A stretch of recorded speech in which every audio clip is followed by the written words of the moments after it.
your residential rentals? Are you looking for another type of real estate investment and you're wondering what the heck that could be or if it could make you any money? Well, if you've wondered both of those two things, you're in absolutely the right place because tonight's special guest is Darcy Marhler. And he is going to share how he pivoted from former rental property investor owning 92 properties, 236 stores, and $44 million in real estate to developing buildings or building development. If you're new to Alberta Landlords Watch, I'm your co-host, Nelda Schulte, just like the backwards sign shows here. And I am joined by my partner in crime, Gil Donkersgood. He's visiting from BC. And we both own rental properties in Alberta and BC, and we're here to share information with do-it-yourself landlords and for property and real estate investors who are looking for information and services. We're here to help you out to shorten your searching space and to hopefully help you cut some corners so that you can make more money and make fewer mistakes that cost you money. My website, neldaschulte.com, offers property investors a way to self-manage with free resources and very reasonably priced resources. And if you want all the information in one place at one time, buy my nifty little book, The Canadian Landlord's Handbook. It's available on Amazon.ca, and it's got absolutely everything that I talk about on my website in a really nice, concise order you can refer back to time and time again and give away as gifts. You might want to buy dozens of them to give away for Christmas gifts. Just saying, it's a fantastic present. Anyway, enough about me. I'd like to welcome Darcy. So welcome, Darcy. Thank you very much. Pleasure to be here. It's great to have you. We're just going to jump right in and start asking you some questions. Sure. Really here. So, we don't play good cop, bad cop, as we mentioned earlier to you. We're both bad cops, so we're both going to be grilling you. So, just suck it up. The first question is, why don't you tell me a little bit about yourself? Because you've got kind of an interesting background that, maybe a lot of people aspire to, and now you're like, why would you throw all that away? Yeah, so I was a computer guy, and I've had the bug to be in real estate since I was like 15, which was a long time ago. So finally, around 2001, I'm going to do it. I'm going to go full-time real estate. So I did a few flips and a couple of rentals, and then that led to other things like small development, new construction. So since 2001, as you said, I've owned 240 units, close to 1,000 tenants. And I was instrumental in getting the new racetrack here, the horse track and casino built in Calgary. I've done everything, flips and burrs and short and long-term rentals, built 45 or 46 homes, including multifamily. So I've done kind of a little bit of everything. And I just, to be honest, I hated it. I just wasn't having any fun at all. So I really, really, really hated being a landlord. Like, even though I had property management, I hated it. And kind of the projects, the flips and the condo conversions, I just got tired of going to Rona. I was literally at Rona every weekday for like 18 years. Yeah, I hear you on that. I just got bored. And so, I was really depressed. This is 2018, 2019. We're in the middle of a recession and nothing's making money, which added to the depression. So yeah, I just sold everything. I'm right out. And I know that's not what you're supposed to do. You're supposed to have lots of doors for your retirement and legacy for the kids and all that stuff, but nobody ever asked the question, well, what if you don't enjoy it? Like, what if you don't like it? What if you don't have kids? Yeah. So I said, no, I'm gonna focus on just the part that I liked, right? Which was being creative, being new, learning stuff and building and then watching things grow from the ground up, as opposed to kind of being limited to an existing 1930s house with 7-foot ceilings and 9x9 bedrooms and whatnot. So I just decided to go with new. I've done a bunch of nasty and I've done a bunch of new, and new is much better. Trust me. Nasty and new. So how do you define real estate development? So there's 3 kinds to it. So basically it's getting the paperwork, the permitting to do what you want to do. Let's say you want to knock down an older house and build a fourplex. So how are you going to do that on the permit side?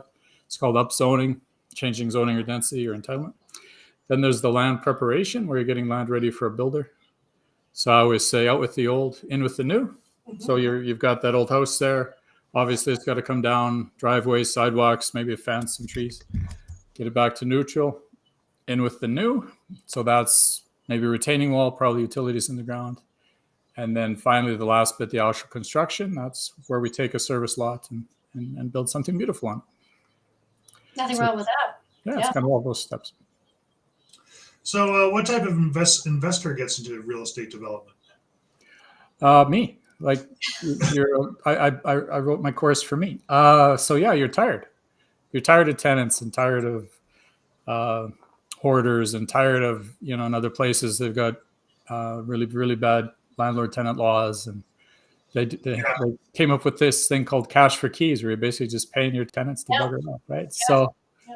you're that person. You're bored, like I was, right? Like you're just, after you've done your 6th or 7th flip, they're all the same after that, right? So you're bored or you're frustrated. You're an investor that's, nothing seems to be working anymore. You can't cash flow positively a single family home. Everybody's going to multifamily, but the dirty secret there is there's nothing to buy. Airbnb is getting harder. The BRRRR strategy is harder to refinance. So yeah, you're tired, you're bored, you're frustrated. You're kind of feeling stuck with the traditional flips and rentals. I'm thinking about all the times that we had the Christmas Eve phone call that something was broken to be able to escape. I always used to dread Christmas Eve and New Year's Eve and virtually every holiday or long weekend, because most people really look forward to those. When we had a property management business, I dreaded them because invariably you would get the calls. My hot water tank stopped working. My furnace stopped working. Well, you can't. Yeah. It's always the coldest time of the year during New Year's or Christmas. And that's when, of course, their hot water tank or their furnace stops working and you have to deal with it. And then if you don't have or if the people that we represented didn't have a service like Action Furnace or whatever, then you had to find whatever plumber in town was not busy, charging through the nose. Yes. And then the landlords were mad at you. The tenants were always mad at you because it was your fault that everything went kablooey on New Year's Eve. Yeah. So I certainly understand that. Oh my gosh, yes, we certainly understand where you're coming from. I was so the great thing about having flat roofed apartment buildings is you find out if your roof leaks in the spring when the snow melts, right? So one time I was in Mexico on vacation, and I'm not joking. I had stuff before I sold. I had apartments all over Alberta. Monday I got a call and the roof leaked in one building. Tuesday I got a call, boiler went. Wednesday I got a call, hot water tank went on all different buildings. And then Thursday I got a call, another roof leak. Friday I was like Pavlov's dog, just kind of shaking. I know, you get scared of the phone ring again, right? So, yeah. That's how we used to feel every time the phone would ring Christmas or New Year's. Most people were like, "Oh, it's Aunt Bessie calling to wish me," and my stomach would be in a big knot. I'd be like, "Oh, what is it? What disaster?" And then we had a friend who managed mixed residential, and he always wanted us to help out when he was gone on vacation. And he'd say, "Oh, don't worry, this building hasn't had an issue for 5 years." But I think every year that we managed it over Christmas break, the boiler went, the furnace went. And this was in a huge complex. We're like, "Oh, goody." You have to go out on site, let people in. It's like, there goes your vacation. Everyone's enjoying a nice dinner, but you. Yeah. So why don't more investors get into real estate development? I think most don't even think of it as an option. All we're taught really is flips and rentals, right? How to take an existing building and renovate it enough to flip it or to keep it as a rental, maybe Airbnb or something, right? So most people don't even know it's there. And then if you do know about it or think about it, most people think it's just kind of for the big corporations, buying 400 acres on the outskirts of town and building 1,000 doors. I can't do that. Or the developers inside town that are tearing down 5 or 6 houses and building a 100-unit behemoth kind of thing. So I think it's just fear. It takes too long, takes too much money. You need construction experience. Just the big boys are doing it. Doesn't work in this economy. Like all kinds of excuses for why people don't get into it. But there's a learning curve with everything. I mean, you don't just sort of jump into it and off you go. I know I didn't ask you this for this question, but what's the learning curve for building development? A lot quicker, actually. So with a rental or a flip, your work kind of starts the day you take the keys, because now I got to make the renovations. So now I'm busy, right? It's kind of the opposite here. You need some learning up front. What is zoning and density? What is highest and best use? We hear these terms. If we flip our thinking that the value is not in the building, like we're taught all the time, but actually in the land. Okay, well, how do you increase the value of land? Right? So you got to learn some of that. Mm-hmm. It is a big deal where you invest. municipalities have different rules, and it could be 2 to 3 months to get your permit here. It could be 2 years over here, right? So there's some education you need, but the actual execution, once you find a place an old house to tear down that's going to work for a fourplex, or a little bit of lot assembly, 2 50-foot lots together, maybe we can join those together, something like that. At that point, your team, your engineer, your architect, your planner, they're going to do the back and forth with the city.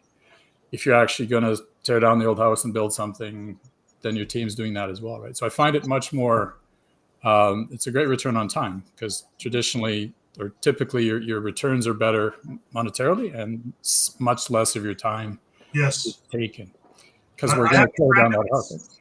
I have a friend who insists on that, because when you build a house, you have an immediate substantial increase, as opposed to when you're investing just buy and hold. It's a smaller return over time. So I get that. He says you get all the lift at the very start. That's his phrasing. Yeah, no, it's a very good return on time, and we don't talk about that enough. We're always return on investment, number of doors. That's what we always talk about. Nobody ever talks about your time and how valuable that is. And really, there is a very steep learning curve with being getting myself out of business here. There's a very steep learning curve as a landlord. Right. There are really a lot of things to learn. I still remember a woman calling me and saying, I just want to rent out my place until I'm going to go away for a year or something. I don't really want to be a landlord. I said, well, if you're renting it out, you are a landlord. And at the time she said, well, how much would it cost me to pay you to do it for me? And so I said, well, your fees. And she's like, oh, what if I do it myself? Well, what do I need to do? So I kind of gave her a list, and she said, holy shit. I said, well, that's what you pay for. Yeah. If you hire somebody, if they do it correctly. So I always say, do it once or twice yourself to figure out how hard it is, and then hand it over. But even then, I've never kind of been real thrilled with the property managers that I've had either. So I wouldn't. No, neither have I. I've got stories about that too, which I don't care to share right now. Yeah. So what types of projects could regular investors get involved in? Like, do they need millions of dollars to get started? No. So my first one, I had a 1950s 1,000 square foot house that I was going to flip. And then the person next to me passed away. Excuse me. So I bought that house off the estate. So now I had kind of 2 really nice pie lots. I moved them off. I didn't even destroy them. Somebody bought them. Somebody paid me money to take them away, which I thought was cool. And then I split those 2 lots into 4. I made sure all 4 lots were serviced. 2 of them already were, because they went to the old house. And then I built 2 single family homes and a duplex.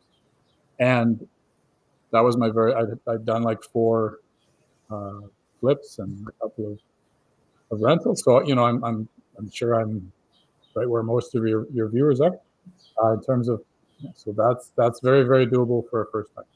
And even if you do half of that, you've got 1 unit, knock it down. Like I said, build a triplex, build a fourplex. That's very, very, very doable first time. So, I guess every case is different though in terms of money, how much it would cost. Okay. So basically, what I really like about, we kind of got to lose a lot of the preconceived notions we take from the flip and rental world. There, it's all about JV partner. I need a money partner. And the other thing is that we always, like I said, the values in the building, not the land. But we also don't have very many options when it comes to seller financing in the flip and rental world, because I need the seller to leave. I got to renovate his place, right? So there's vendor take back, second mortgage is about all I got, right? Agreements for sale sometimes. Here, you've got a whole bunch of opportunities, because, here in Alberta, we're pretty lucky. The time it takes to get approvals and stuff is fairly short compared to everywhere else. Maybe 3 to 4, 5 months in Edmonton, maybe 6, 7 months here in Calgary. And so I'm much happier to have the seller stay, right? And so you've got this option of seller financing. Can you partner with the seller? Mr. Seller, instead of kind of lowball you like a wholesaler would, or like most landlords or flippers, I need to get that at a discount. What if I can give you your fair market value, but I need time? So at the end of that 8 months, let's say, I'll have changed the zoning and density to allow something to happen. I'll sell it to a builder, and we'll come to some percentage split on the profits there, and I don't end up having to come up with a lot of money, right? All I need is city permits and some engineering in that, right? So again, not always possible, but if it is, and it's going to be more and more common, I think, going forward, I'm really confident that this is a significant way to get in without a lot of money. I Yeah. teach 11 different ways to do that, to control the land without actually buying it. Okay. So it's So- basically here in Alberta, you're probably 25 or 50,000 if you can do that. If you can't, if you still have to buy the original old house, then it's no different than a flip or a rental, right? If you can afford to buy it for a flip, you can afford to buy it for this kind of strategy as well. Okay, so different strategies depending on how much you can come in with. Then. Right. Yeah. Okay. All right. So the next question is about micro strategies. So why don't we just start with what a micro strategy is? Yeah. So if we think that the macro strategies in real estate are fix and flips, rentals, land development, new construction, a micro strategy of flips and rentals would be longer short-term rentals, Airbnb, rent-to-own, condo conversions, right? Well, certainly land development, new construction, you can't dive down further there, but yes, you can, right? So what if you just got the zoning and permitting, upzoning it's called, changed so that you can tear down that old house and build a fourplex? You don't even have to do work on site. You can just do the paperwork, which is basically just changing the information about that property down at City Hall, the database there, and you can sell that to a builder. That's a micro strategy. The next step would be maybe I get my architect to design that fourplex, get the building permit approved. Well, now I've got a shovel-ready package that I can sell to a builder. And if that house is empty, they can literally start work the next day. Maybe I can knock on the next door neighbors and get that house too, like I did. So now I've got maybe 100 feet, right? Maybe I can split that into 425s or 5 20-foot lots and sell that. Or maybe I amalgamate them and I can do some townhouses, or I can do an apartment building. What if I find one that's 80 feet wide? What can I do with that, right? So that's kind of the Upworks entitlement stage, where I don't even have to do any work on site. I can just kind of move paper. Land preparation we talked about. So that's full-blown land, raw land development. That's probably what most people think when they think of this. Buying 5, 10, 20 acres, splitting it into smaller sections, make sure each one's serviced. You build an internal road, you got some street lights and some sidewalks, and you sell that to a builder. If we take that down to our size, though, as regular builders, that just that old house, I can knock down that old house, split the lot into, make sure both sides are serviced, and I can sell those 2 service lots now to a builder. I can sell it to 2 young couples that want to build their own. So there's lots of different ways to profit. And then on the new construction, maybe, I want to knock down the house and I want to build that fourplex too. So what's great about it is, those are all different micro strategies, and there's several more that I teach. So 2 things. One is it gives me more tools in my toolbox if I'm an investor, right? So right now as a landlord or flipper, I'm going to go to that old house and all I can do is fix it up enough to rent it, sell it, or turn it into an Airbnb, right? Now there's literally like 20 different tools when you come up on that whole house, which is really powerful in bad economies or this isn't going to work, that's not going to work. Oh, but this strategy is a really good option here, right? So there are lots of different creative strategies that Yeah. you can use, or maybe you can combine them once you know what Yeah. they are. Sort of like to me, it's like learning music. You have to learn the theory and the counterpoint before you can start composing. So yes, then you can break the rules or not break the rules, but you can shift and move the rules around because you understand the structure. And So the other benefit too is that you can just do a piece of it. So there's multiple entry strategies or multiple entry points and multiple exit points, right? With a flip, I have to finish. I can't sell a flip halfway in the middle and expect to make any money. Right. Here, I don't have to, right? Let's say there's a project from green grass all the way to being finished. I can just buy the land. Somebody else has done the work here. I value add my piece here, and I sell it to somebody else. And that lets you get in and out quick, which is great for bad economies, but it also lets you specialize, right? Like what are you going to enjoy, right? We don't talk about that, right? We kind of just want people to pick a strategy. You're going to do flips or rentals. Again, what if you don't like that? Well, you can say, I really like getting the land ready. I don't want to build the house, but I want to do this. Or maybe I just want to, make a $50,000 profit in 6 months by changing the zoning and density and move on to the next one, right? So you get, I call it moving the needle. You just kind of pick the little piece you want in the whole grand scheme. Very, very unique. That's great. That is great because once you own a house, if you're renting it, you've got a whole package of things that you need to do. Right. You can't sort of choose Yeah. a little bit. Well, that's really helped me with my I hate this whole thing kind of. No, actually, now you can pick and choose what you like. You can actually have fun while you invest, which is a strange concept a lot of the time. What a concept, enjoying your life. Yeah. Oh, what's that I all about? suppose even if you're in enough communities, if you're in a community where dealing with the city sucks for trying to do zoning and that sort of thing, then in that city maybe you don't go to the zoning, you get someone else to do that, and you do the utilities into the ground or something like or maybe you're in a place where it just is anti-development, right? So, but 10 minutes up the road is a different city, a different town, could be totally different here. Or even in Calgary and Edmonton are very pro-development, but not every neighborhood is, right? So, okay, well, I just won't invest there. I'll go invest in one of these other communities where there's lots of activity, lots of precedent. We look for precedent. Are other people trying to do what we're trying to do? So it makes it easier. Yeah, you don't have to reinvent the wheel or like push a rope uphill. Yeah. So, what are some examples of the kinds of profits that are available in development? You mentioned a little bit about you could do a section and make $50,000 in 6 years. So let's look at just kind of moving the paper. I have a couple of students in my classes. They made $135,000 in 2.5 months just by doing that. That's great. One of my larger land development projects, I was offered, after I just changed the zoning and the density, I was offered a $400,000 profit. I could have just sold then. Foolishly, I decided to continue on, but that's kind of the profit. There's all kinds of other examples. If I just, I'll tell you another one. So 6 students in my course, and I'm not going to say this is normal, but this is an example. They went ahead and they bought a duplex and a fourplex here just by Chinook Mall in Calgary. Mm-hmm. They then went ahead and bought the next door neighbor, which had a fourplex, and another fourplex next to that, surrounded by kind of tall 17-story towers.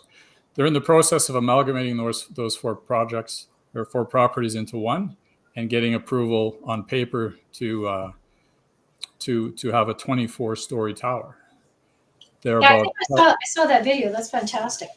So there's like 3 or 4 months left to go, but the city's all over it because there's literally housing shortage, and this is an opportunity to really fill that. They're looking to make $1.5 million profit from basically 16 months worth of work. So again, not typical, but it's you can get that can happen. I got another.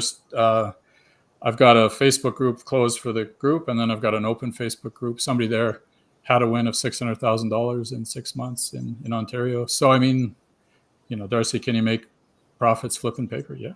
So, and then land development, like I said, the $400,000 or $1 million. When I got my villas to a state where all the pipe was in the ground and everything from the land development stages ready, I could have made $1 million there. I was actually offered that much, and then I decided to build. But so there's again, it's typically much, not always, but significantly higher than your average flip usually. And like I said, your team's going to do most of the work. So. Well, and even rental properties, how long would it take you to make $1 million in rental properties? When you look at your profit margin and the amount of work you're putting in on a monthly or weekly basis, sometimes daily, depending on what problems there are. Yeah. I always found as a landlord, especially here in Alberta, I couldn't really count on appreciation. A lot of the times, you can't count on cash flow half the time. You really it's the tenants paying down your mortgage over a number of years is where the kind of profit comes from, that's why we have 8 or 10 year JV agreements with partners So significantly longer time. Why is this important now in 2023? Building development. Because there's a real housing crisis, which I'm sure you're all heard of, and massive immigration coming. So where's everybody going to live? So as a result, we're seeing basically unprecedented in my 20 years. We're seeing all 3 levels of government kind of work together to make it better. Now, sometimes, it's government, so sometimes it's 1.5 steps forward and 1 step back, but it's moving definitely in the right direction. Edmonton is I've got students all over North America. I talk to people all over North America. Edmonton's the most aggressive municipality in North America now for approving density. It's almost rubber stamped if you kind of go with an application for higher zoning. It's almost not 100% guaranteed, but it's very close. yeah. And same here in Calgary. They're very pro too. So you've got all this demand for lots. You've got this really massive swing between demand and supply. And with any business, if you can meet the demand, you can make a profit, right? So it's basically, I think it's the beginning of a wave. I think this is the next big thing in real estate investing, because all the other stuff is, like I said at the beginning, it's kind of really hard. It's harder to get cash flow and all that stuff. So for all these reasons, I don't know if you probably noticed this too with your younger renter base. They don't want old anymore. Like nobody really wants to move into that 1950s building, right? Everybody wants new. So for all these reasons, you're kind of going to see a lot of these older homes come down to replace by something with higher density and higher inventory. It's getting harder and harder to insure really, really old buildings, or we're getting mortgages for them. So lots of things are kind of coming to a head. Yeah. Older buildings are pretty insulated and they're drafty and they're just not as fun. Yeah. Yeah. There's sewage breaks, sewage pipes break, all the fun stuff. Yeah. There's asbestos in there somewhere. So. Yeah, that's true too. Yeah. I used to be fix it up guy. Now I'm tear it down guy. Let's just say that. So, what are typical costs of doing these kinds of developments? So basically, if you can partner with the seller, you're basically looking at permits, permitting fees, and engineering, and across, very reasonable. I used to bitch like crazy about Calgary and Edmonton when I was limiting myself to Alberta, but now that I'm talking to other people all over it, like we got it pretty good here. So here you're looking at those kind of numbers. If you can afford to buy it as a rental or flip, you can afford to do this. If you're going to get into it where you've got to buy the house and now you're going to actually do the work on site, you're not just flipping paper, then it can go up depending on how much land you got, what you're trying to build. It can go into the but there's some good programs out there though, as far as, like I said, the government's trying to get involved and help. So CMHC has a program called MLI Select for new construction. If you're trying to build something with 5 units or more, they'll let you get up to 95% loan to cost. Really? You have to jump through some hoops. Something like 30% of your new units have to be lower income. You've got to be environmentally friendly, and there's some rules there. And then you've got to have accessibility for disabled. So it's kind of a point system to start at 75% and potentially go up to 95. Talking to some brokers, they're averaging about 87% is what I'm hearing, but still that's really high. Yeah, remarkable that's compared to saves you a ton of money. And then when you're done, here's the beautiful part to it. Once you're approved at the beginning, you can automatically port that to a 50-year amortized mortgage at the end. The reason, 50. So typically with these older buildings, you're maybe 20 years at best to get it, because so old, right? Like they're not gonna insure it for that long because everything's brand new. 50 years. The idea from the government is that, well, they need the numbers, they need housing. So if they give you a 50-year, the monthly mortgage costs will be less, which means you don't have to charge as much as a landlord, which means that you can help the lower income crowd better. So that's kind of the win-win they're trying to set up between the federal government and the developers. So it's been a massive success, this program. It came out last February, a year ago. So it's a game changer as far as getting stuff built. Yeah. Because that was part of the problem too for years here, especially in Alberta. It didn't make sense. The cost to custom build an apartment didn't make sense, right? So everything was being condoed. So that brought down the supply of rental units. So it was kind of something they had to do to get out of it. Well, good. Yeah, in a lot of cases, what you saw for apartment buildings was stuff that looked like it should be condemned. Yeah. Yeah. But again, that's all we know, right? That's all we're taught. We got to fix that up. That's all I know. That's all I've been taught for 40 years with the real estate education. Well, flips and rentals. So let's, I'm not talking about tearing down, things that are historically or architecturally, valuable, but 98% of the stuff that's out there isn't. It's just old crap. Let's be honest. So it can come down. So I always think it's whatever you've been taught, whatever you've been educated in is what you end up doing. Like our education system is geared towards getting a job Yep. and working as an employee. Yep. It's not geared towards being an entrepreneur or Right. an investor or anything else. So that's what people know. So that's what they do. So anything that's sort of outside of that is scary, of course. Yep. And if you don't know anybody who does something outside of getting a job, if they haven't started their own business or whatever, then the whole thing is pretty scary. Yes. I remember years ago talking to a boyfriend and asking him how he managed to get into business because he had owned all these shops. And he said, well, my whole family they owned businesses, and my parents did and my siblings did. And I said, I never knew anyone who owned a shop. Like all my family were teachers and nurses and hospital workers. And, so that's kind of what I saw. And I thought, oh, that's what people do. Yeah. And that's what he saw, and that's what he did. So, yeah. But you keep your mind open, and you keep your ear to the ground. There are different ways to make money, different ways to invest. I come from 300 or 400 years of farmers. So there you go. So. I do as well. You've broken the chain. Okay. And I spent enough time up to my knees in manure. I'm happy to break the chain. Yeah, no kidding. So we've been talking about the fears that people have in getting into this. How do we overcome those fears?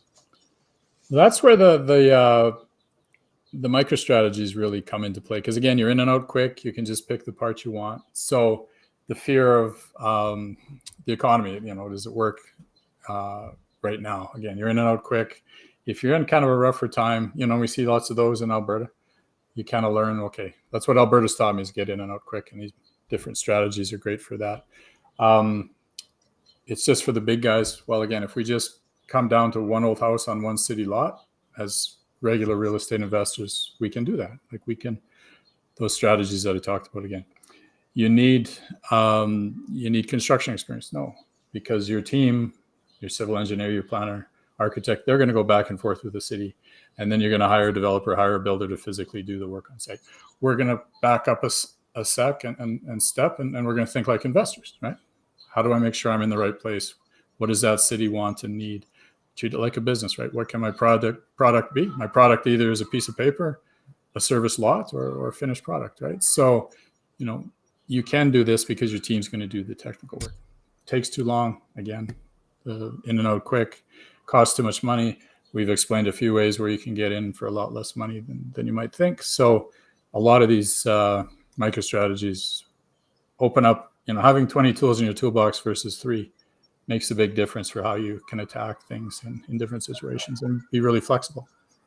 That's good. Yeah, I like it too, and I like the creativity. And I'm a person who likes to start projects. I don't necessarily like to maintain them, but I like to start them. So I'm kind of reconsidering my options at this stage of the game. Again, that was me, right? Like I said, I designed this for myself. I like a beginning, a middle, and an end. So that's why landlording, other than the tenants, I never liked that open-endedness of rentals either, right? So yeah, never ending. Yes, I like the project. Yes, understood. I think you probably covered this question already. In Alberta in general and Edmonton specifically, there are places that we can do this. And you mentioned that can you give us some costs for what paperwork would cost to do in our like to rezone permits? something? Yeah, to rezone in Alberta as opposed to, let's say, Ontario or someplace that isn't really friendly to building. So let's say I'm going to do that fourplex. The last time I checked here in Calgary, it was $100 per. There's other costs involved, but I'll just give you one. So every municipality charges so much per new unit. That's $100 per new unit, so $400. I believe it's Kitchener, Ontario charges $12,000 per unit.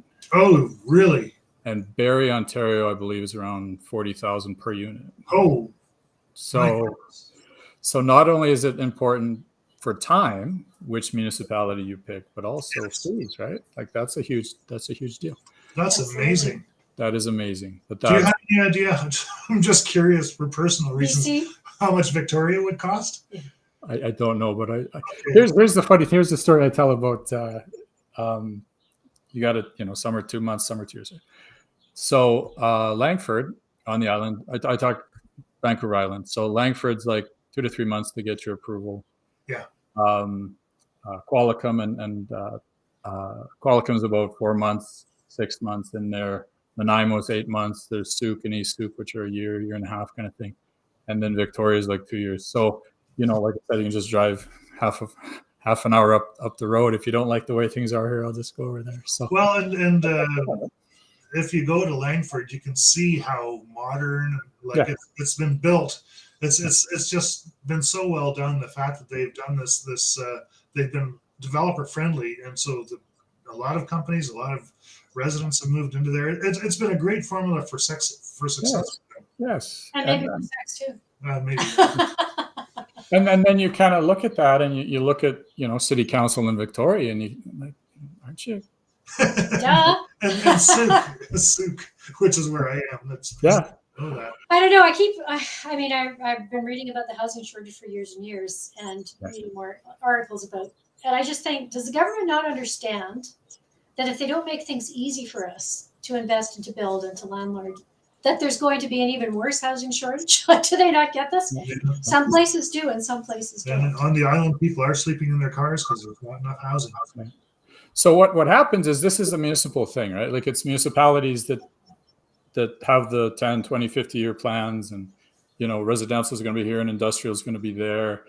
And if you want to change that, here's the application, right? So you had little mini fiefdoms across the country.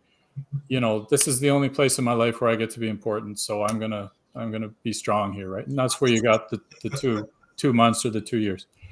What's happening now, because of the housing crisis, is now provincial politicians are getting their butts chewed out. Federal politicians are getting their butts chewed out. So now they're sitting there saying, okay, we're going to come down. So again, we've always had things pretty good in Alberta. We don't have a rent control or anything like that. For example, in BC, though, the BC government is putting a lot of pressure on these municipalities to say, get your butts, get it together. So their tact is more, let's just make everything consistent. So every municipality, the application process should be the same. And to be honest, a lot of that is just getting rid of the NIMBY crowd, the not in my backyard complainers that take up so much time. So if it's going to take 6 months, at least it's 6 months everywhere. Ontario has kind of gone the other way, where they're saying, they passed the bill 23 here a little bit ago. We're basically saying every lot in the province can have 3 units on it, and the municipality can't talk back. They can't say. BC did something similar with 2 units. Yeah. Victoria's thinking. Even Victoria was surprised that they were thinking about that same kind of 3-unit model. So again, it's getting better, right? And then you got the federal government having programs that they're giving young kids money to help buy. Well, that just helps the demand. Again, like I said, 1.5 step forward and 1 step back. Yeah. But then they come around and do the CMHC thing to really help the build. So again, there's a lot of, it's never been better. 20 years when I started, it was easy, but in the last few years, it's never been better, and it's going to get better. It's better today than it was a year ago. Next year will be better than now. 5 years from now, it'll be better yet. So I really am optimistic that a lot of stuff is changing, and for the better, because of the pressure now that's coming from above that was never there before. That's very well. I'm happy to hear some good news about real estate. Well, I'm happy to hear good news about municipalities. Or about anything. And you're starting to see that, all across North America. For example, Oregon and California, in a lot of places there, if you come forward with an application for development, you can't do single-family homes anymore. You have to do a minimum of duplexes. So, different states and provinces are doing it different ways. But again, it's all kind of positive that this is what we need. We need more housing. So this idea that we kind of have as Canadians, that I want a single-family home, and once I get my single-family home, I'm going to lock the door because I want my neighborhood to never change. I love my neighborhood exactly the way it is. Sorry, too bad, so sad. You're going to have to, especially in the older neighborhoods, you're going to have to see some new higher density buildings. Because, well, if you think about Vancouver, where are you going to build? Because it's so, you can't really expand it much, so you have to make it tighter and more. Yeah. So, so knock down that 1910 piece of crap, and let's, even if it is only a 25-foot lot, well, you can still maybe put a 3-story there. Mm-hmm. Or 2 units in a suited basement, or a carriage house in the back, a laneway house in the back. So lots of things are coming up in that world too. Modular is coming up as a really prefab, as ways to kind of really solve that problem too. So there's a lot of optimism, a lot of good things happening. Tiny houses. Tiny houses. Yeah, that's what I'm seeing. And actually, when you're talking about 3 units on one property, there's a fellow who was on our show at one point, and he talked about how people can turn their house that might have a suite on the front, on the top, suite on the bottom, and turn the garage into a third unit. So you're not changing the footprint of a house. So that was the first I'd heard of that. So I mean, it's interesting how everyone's coping. But yes, good to hear. And just in Edmonton, like I said, they're leading the way. So on a corner lot, 50 by 120, let's say, you can tear down that old house and put an 8-plex. So basically, you're going to turn it sideways, so the entrance is to the side road. But you're going to have 4 2-story townhouses side by side above, and 4 suited basements with a 4-car garage. So again, from one family enjoys that property now, and an 8 can in the future now. So that's great. Yeah. Yeah. You just don't want to manage them. I God bless. Some people want to keep it. And I'd certainly prefer managing here in Alberta than Ontario. That's for sure. Oh, yes, or BC. Yeah. I was at the Ontario Landlords Watch conference. Where was I? October of 2022. Yeah. And they were asking me, so at the end of a fixed term lease, what do you do? I said, the tenant leaves. They're like, what? And all these people were coming and asking about real estate in Alberta. It was kind of funny. Yeah. Okay. So you have an online course. Tell us about your online course. Yeah. So again, it was a result of me. So I was doing a lot of mentoring in the land development, new construction world, and everybody's asking the same questions. So I created an online course. Start whenever you want. Take it at your own speed. It's about 15 hours of content, me explaining different things. So again, if you just want to move the needle and do some paperwork, you can make a profit doing that. If you want to do the land preparation bit, I'll teach you how to do that. If you physically want to build, we can do that too. So really good information. 3 to 4 hours will get you up and running.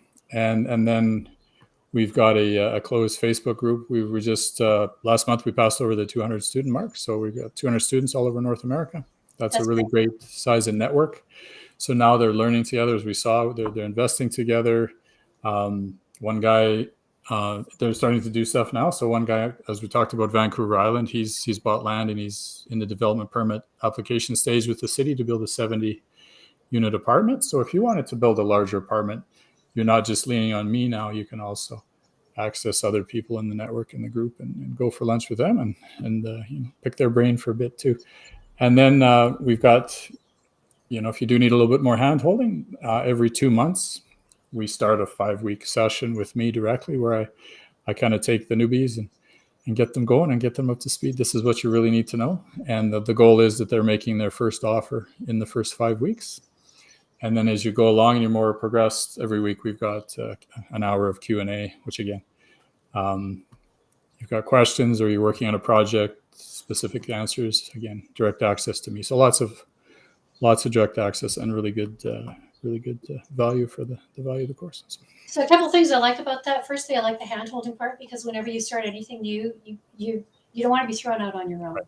And I've taken quite a few real estate courses, and there's always the point where you have to jump off the diving board. That's really pretty scary, and you want to know what's there for me, and kind of talk to somebody afterwards. And you don't want to have to wait for 2 months until a new class has started to actually talk to the instructor.